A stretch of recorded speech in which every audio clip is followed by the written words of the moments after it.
Yo, what's up guys, it's Grandmaster Shaymin and welcome back to the channel. Make sure you click that thumbs up button down below for me if you like this series. And we're about ready to get into episode 2. So if you missed the last episode, I'd highly recommend you go back and check that out. Well, we had some explosive events take place, to say the least. Yet, it seems that the main character cannot remember it. And seems to have completely forgotten about the events that transpired before the opening credits scene. So it should be interesting to see what happens from here. We also got to see some Food Wars Season 4 Drink Wars as things are going pretty well. So after all of the events that happened in the last episode, she heads up to her room on the second floor after closing and cleaning up the shop. I gotta be honest, I'm pretty excited about helping Naomi. I enjoy making coffee as it is, but it'll be nice if other people end up feeling the same. Knowing Naomi, she'll probably pick up on it easy enough, although her clumsiness is a concern. That aside, what was that dream earlier all about? I felt okay once I started talking with Mao and Naomi, but I can't shake the weird feeling from when I woke up. I've never felt like that before. I can't even say for sure if it was actually a dream. Huh?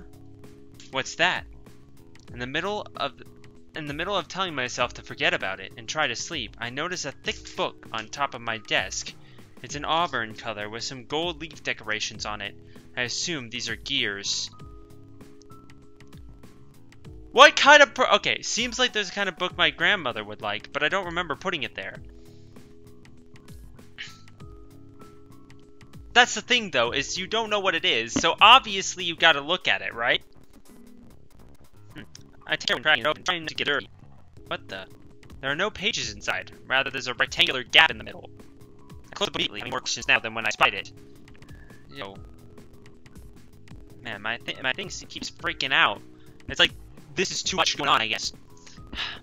This might as well message Gran about it tomorrow, considering it's already this late. Holy shit! Jesus Christ, that was loud. My phone vibrates, and after I turn the lights off and hop into bed. It's a message from Naomi.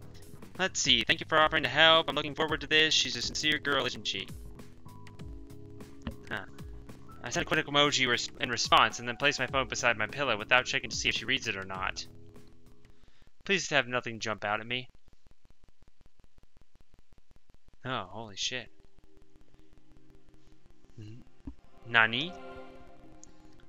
I'm pretty sure I've fallen asleep, but I feel conscious. Except I can't move my body or even speak.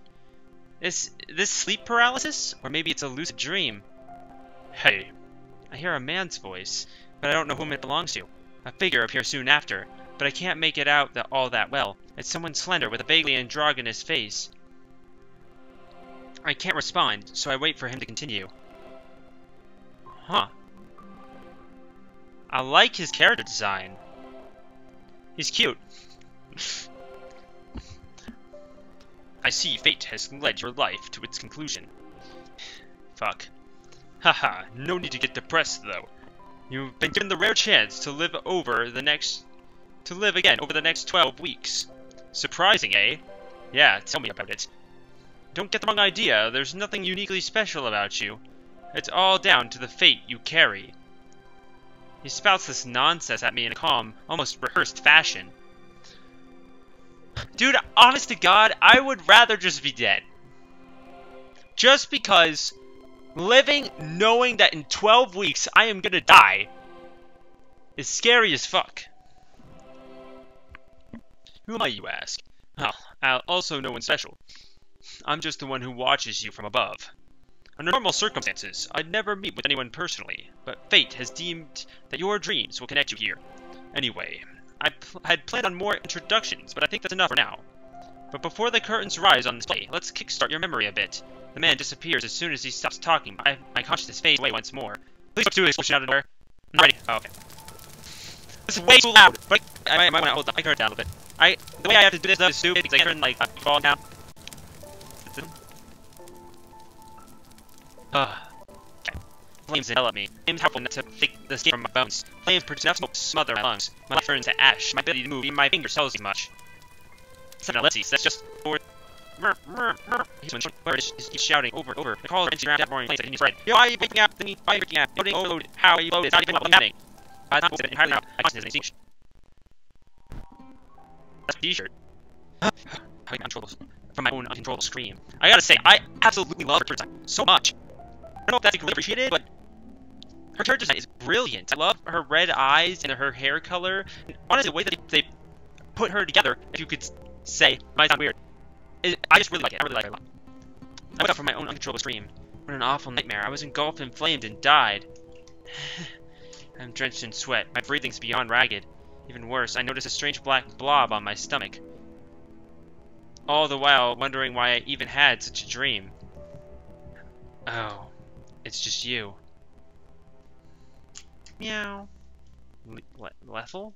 Lethal? Lethy? Leith. I'm gonna call you Leith. Meow. That's our cat, Leith. I'm not sure if my gran got it or if it was originally a stray, but it made Lion's house its home. It's been here as long as I can remember, but it's still pretty despite its age. Maybe I was struggling to breathe because I was lying on my stomach. Is that why I dreamt what I did? It jumps from the bed and skitters off, and when it realizes I'm about to get up, must be nice to just do whatever you want. They say cats are free spirits, and Leith's a perfect example. I don't know where it usually goes to hang out, but it doesn't cause any trouble here, and it knows where it can do its business. My gran always said that trying to keep a cat caged is about as pointless as trying to catch clouds. In other words, she's had her fair share of trouble with it as well. Have myself a good stretch before I get ready to open the store. Today's a holiday, so it needs to be open nice and early.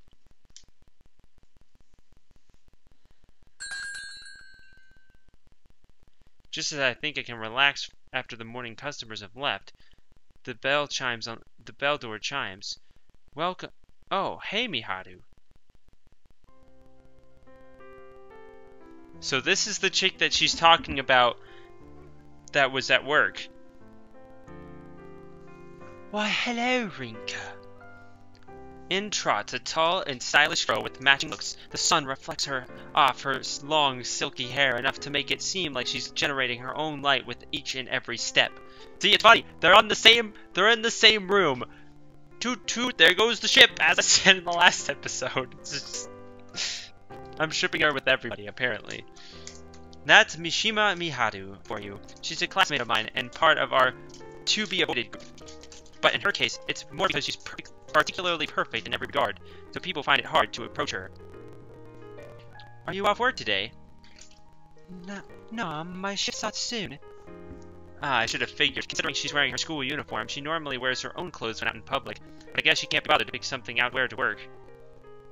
Helps her to avoid getting hit on by guys on the way home, too. Not sure how that works exactly, but hey. Thing is, she works way out in Akihabara. This is Shinjuku, pretty much the opposite side of town. So why'd she go out of her way to come here? Does she need something? No, I was just popping by to see your face. We didn't get to talk much yesterday. And since we're off the next few days, I wanted to talk to you before vacation stuff. Oh, right, thanks. I have to admit, there were certain facets of Miharu that I just didn't get.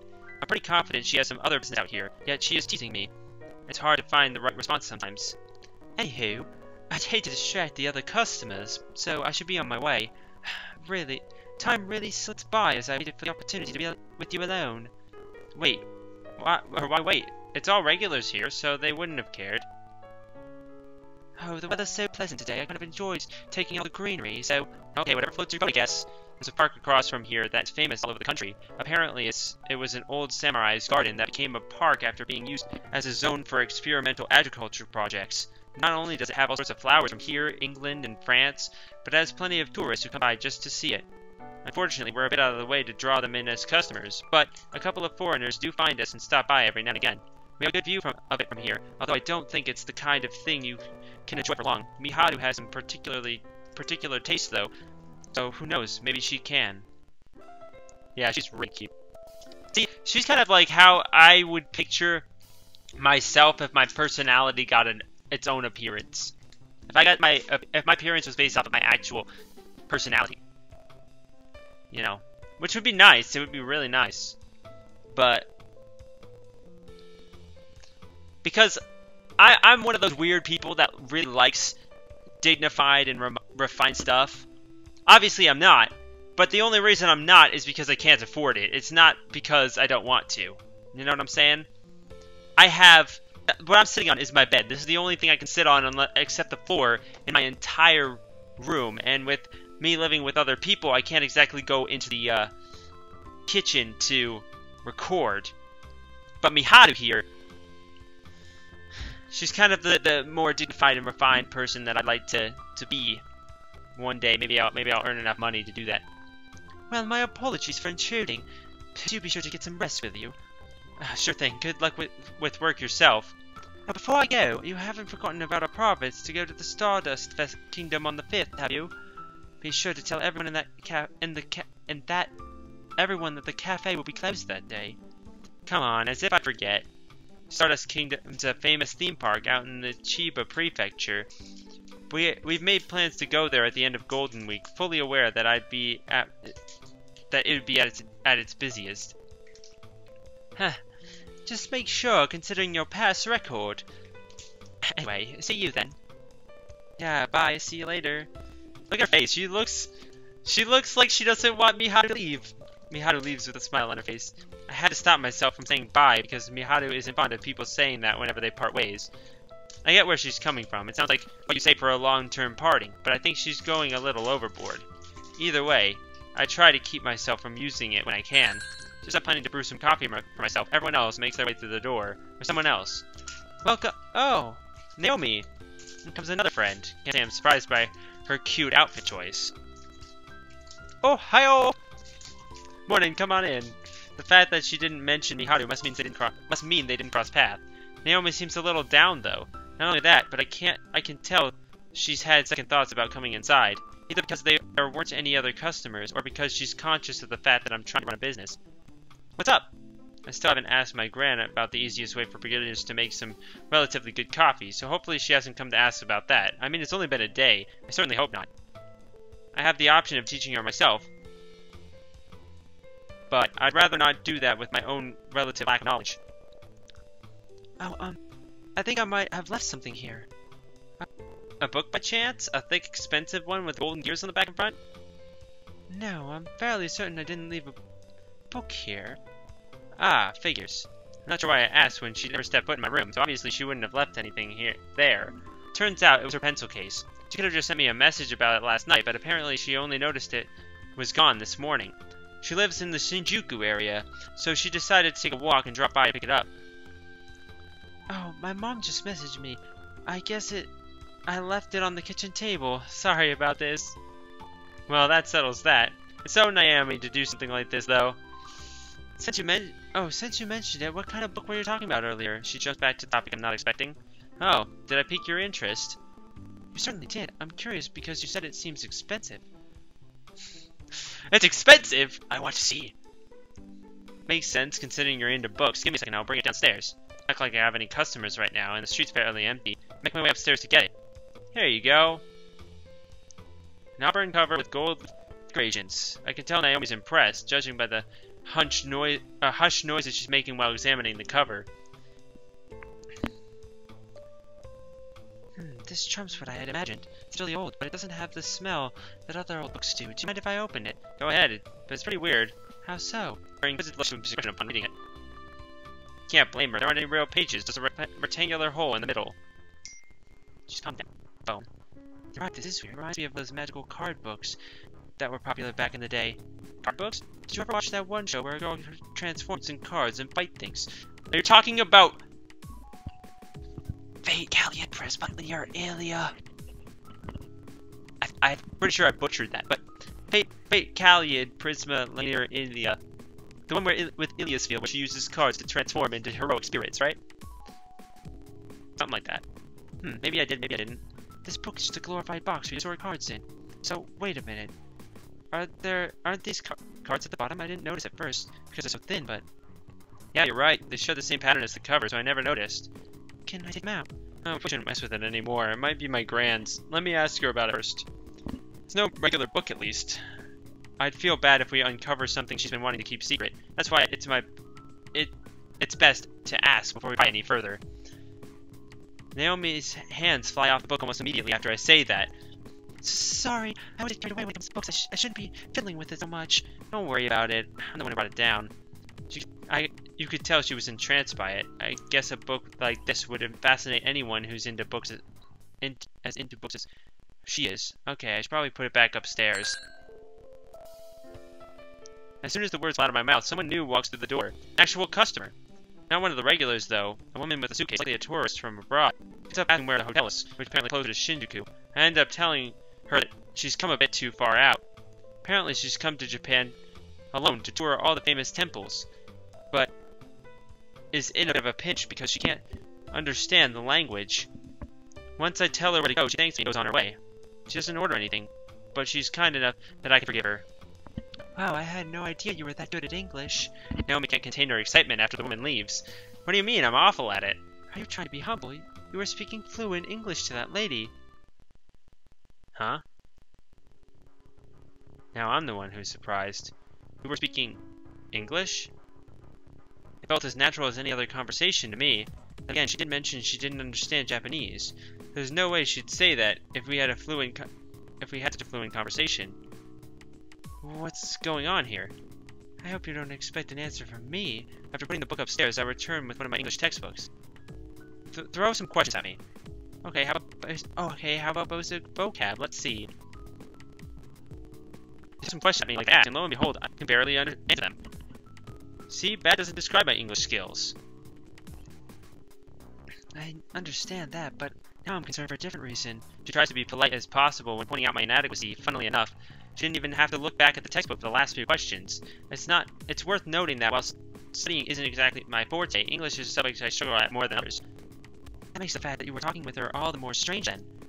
It felt like I was having a regular conversation, so if anything, I'm more dubious about whether or not Naomi's right. I doubt anything will come from thinking it over for now, so I'll pay more attention to the next time a foreigner comes along. Well, now that I'm here, could I order a coffee, please? Not for free, of course. I don't mind, but don't worry, I mean it when I said I really like the coffee you make. The smile on her face is almost blinding as she speaks. I can feel my cheeks warming to a bright red. It's hard to describe the happiness those words instill in me. It might actually be the first time anyone's ever said that to me, considering I mainly serve regulars. They typically compare me to my grand, which isn't all bad, but they've never praised me as an individual. That's why I can't help it but be taken aback by what she said. Enough that I struggle to give her a proper response, let alone thank her for it. She spoke fluent English.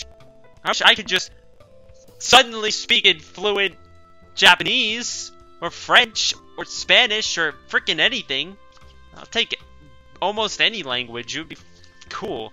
Just randomly speak that without even trying? That'd be weird. I make some coffee for her, and she sips on it while she's reading a book. As she does that, I either handle orders from customers or clear up the tableware. Once an hour has passed, Naomi gets her things together and comes over to the register. I feel bad taking money from my junior, but she seems satisfied enough. Oh yeah, do you got any plans the last day of Golden Week? Sunday, I mean. No, I don't. Why? Me, Mao, and Miharu plan on going to the Stardust Kingdom, but we'd rather have an even number so no one ends up on a ride alone. Wanna come? Stardust Kingdom? Oh, I'd love to go. Good, I'll tell the others and we'll get a group chat set up for it. Actually, will Miharu be okay with this?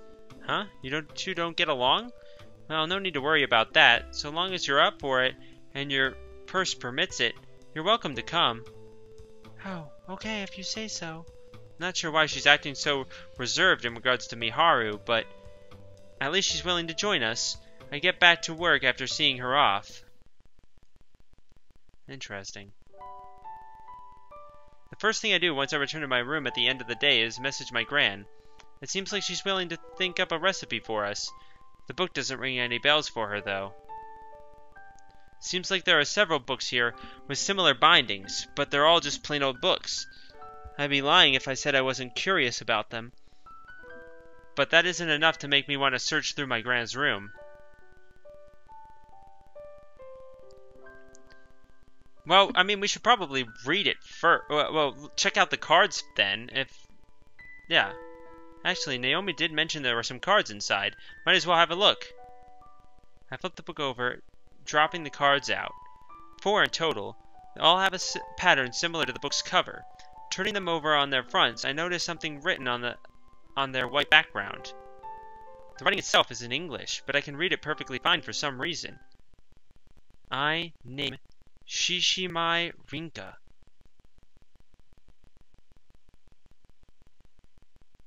Oh, 1, maybe? 3, name Federico Carminati. 4, cause of death, fire. 9, regret, gold medal. Why is my name written on here? I can't help but ask it aloud. I'm not sure what the other cards are about, but it's easy to imagine that it's nothing good when a cause of death and regrets are mentioned. There's probably a whole bunch of them, considering the numbers.